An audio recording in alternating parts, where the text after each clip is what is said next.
Olá, eu sou o professor Dino, do Colégio Muniz Silva, da disciplina de Matemática, e essa é uma aula para o nosso 8º ano. Continuando a unidade 4, agora nós vamos falar de plano cartesiano. Essa é a nossa videoaula 3, e é aquela que eu falei que nós precisamos ver antes de fazer os exercícios, né? Não só essa, como vamos precisar assistir a 4 também, que dá continuidade, porque essa aqui está tratando do plano cartesiano, que está na página 226 da apostila. O plano cartesiano de vocês lá está em uma página só, ok? Então, se vocês tiverem alguma dúvida a respeito da matéria, vocês podem acessar o meu e-mail proforlandino@yahoo.com, que eu criei para falar diretamente com vocês, ou mesmo com seus pais, caso seus pais queiram falar comigo, podem acessar esse e-mail também. Bom, gente, o plano cartesiano, também pode ser chamado de sistema cartesiano, ele também recebe o nome de sistema ortogonal de coordenadas cartesianas. Digamos que esse aí é um nome mais técnico. Para gente que já está com mais intimidade, sistema cartesiano ou plano cartesiano, para ficar mais fácil, né?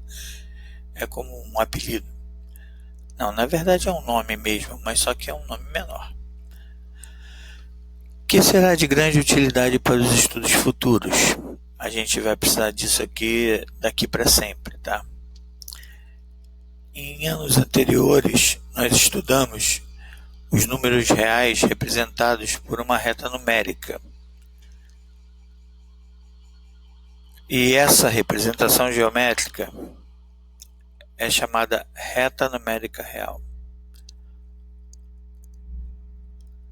Cada número real está associado a um único ponto da reta numérica real. Cada ponto da reta numérica real está associado a um único número real. Isso quer dizer que cada ponto representa um número e cada número é representado por um ponto. Bom, vocês me desculpem quanto ao barulho no fundo, mas é impossível de evitar isso. Não depende da minha vontade, infelizmente. Considere duas retas reais perpendiculares entre si, x horizontal e y vertical, e dividida numa mesma unidade de comprimento, né? Cada espacinho desse em cada uma das suas retas, respectivamente, tem que ter a mesma unidade. Eu posso usar unidades diferentes na reta x para a reta y, mas quando eu trato de x, tem que ser a mesma unidade. Na reta y, tem que ser a mesma unidade. Por exemplo, eu poderia estar falando na reta x de quilômetros e na reta y de horas. São unidades diferentes, mas na reta x só teria quilômetros e na reta y só teria horas. Cada uma dessas retas será chamada de eixo real, porque trata de números reais, né? São compostas por números reais. Dois eixos reais perpendiculares entre si e que se cruzam na origem determinam um plano cartesiano ou sistema ortogonal de coordenadas cartesianas, né? Nosso sistema cartesiano. Lembrando que o eixo dos x's, assim a gente pode chamar, é claro que o x é uma brincadeira, né, gente? Então o eixo x, ele é também chamado como eixo das abscissas. E o eixo dos y é também conhecido como eixo das ordenadas. Bom, essas retas determinam no plano 4 regiões denominadas quadrantes, nomeadas em sentido anti-horário. Então, olha só, se eu pego o plano e divido ele em 4 partes, porque quando eu boto duas retas cruzando, né, eu tenho que essas retas têm que ser perpendiculares, tá? Formando ângulos de 90 graus. Então eu formo num plano 4 quadrantes. Acima à direita eu tenho o primeiro quadrante. Depois eu vou seguir o sentido anti-horário. Acima à esquerda o segundo quadrante, abaixo à esquerda terceiro quadrante, abaixo à direita quarto quadrante. Então eu tenho 4 quadrantes em um plano cartesiano. Aos pontos dessas retas são associados números reais da seguinte maneira. Eu já falei das ordenadas e das abscissas, né? E o cruzamento dessas duas retas é associado ao número zero. Então as duas retas vão se cruzar no ponto zero, que é a origem do sistema cartesiano. E a origem de estudo também de cada uma dessas retas, independentemente. Os pontos que estão à direita da origem da reta x associa-se aos números positivos e o da esquerda aos números negativos. A reta x recebe o nome de eixo das abscissas e é representada por 0x, ok? Aos pontos que estão acima da origem da reta y, associamos os números positivos e os que estão abaixo, os números negativos. A reta y recebe o nome de eixo das ordenadas e ela é representada por 0y, tá? Então nós temos aí a nossa representação gráfica de um plano cartesiano, tá? Nesse caso aqui é só uma demonstração para que vocês consigam visualizem melhor, tá? Porque é preciso que vocês memorizem esses nomes. Memorizem, porque em alguns exercícios vão ser usados só um nome. Então você tem que saber o que significa. Bom, assim cada ponto P do plano pode ser identificado por um par de valores, ou seja, um valor de x e um valor de y. Esses dois valores são representados sob a forma de um par ordenado xy, isso é, um par de números que deve obedecer a determinada ordem. Primeiramente deve-se representar o valor de x e depois o valor de y. Por quê? Se vocês verem, ó, o x que está na nossa horizontal, tá? Ele vai ter que vir primeiro. E o y que está na vertical vai ter que ser o segundo.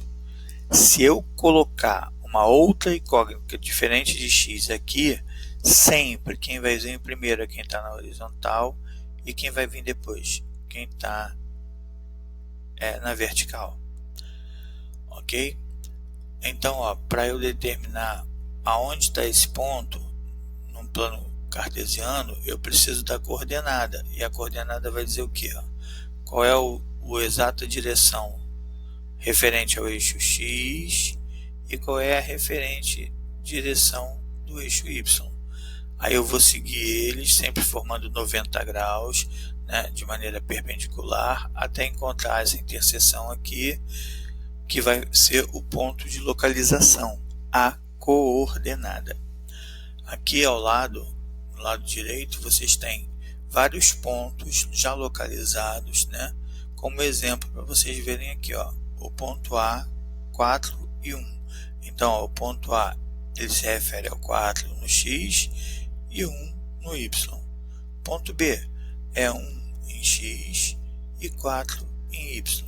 Ponto C, menos 3 em x, 3 em y. Ponto D, menos 2 em x, menos 4 em y. Ponto E, o 3 em x e menos 2 em y. Ok? Com o tempo vocês acostumam. Agora olha só, eu aqui tenho uma listagem de pontos, cada ponto com seu par ordenado específico, no caso, né? A é 4, 4, B é 2, 1, C menos 2 e 3, e assim vários exemplos aqui que vocês podem pausar o vídeo e visualizar com calma. E cada um deles está localizado aqui no plano cartesiano apenas pela letra, porque eu tendo essa relação e tendo a letra que cada ponto aqui representa, então eu posso fazer a associação. Eu sei que o A é 4 e 4, então eu vou no A, olha lá, quando eu construo ele, o X é 4 e o Y é 4. Eu vou pegar aqui o ponto G. O ponto G é 0 e menos 1. Então eu vou lá, o 0 está aqui, é a interseção deles. No X é 0. Agora no Y é menos 1. Menos então está para baixo. Então ele está aqui, menos 1. Viu que o ponto caiu em cima do eixo? Não tem problema nenhum. Quando cai em cima do eixo, quer dizer o quê? Que um deles é 0, ou o X ou o Y. Nesse caso, se cai no Y, é porque o X é 0. Se cai no X, é porque o Y vai ser 0. Agora, se os dois forem 0, é a interseção entre os próprios eixos. Ok?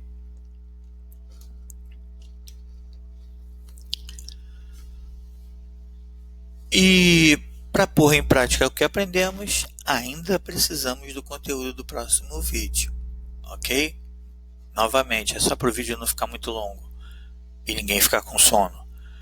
Bom, se vocês tiverem dúvida, proforlandino@yahoo.com.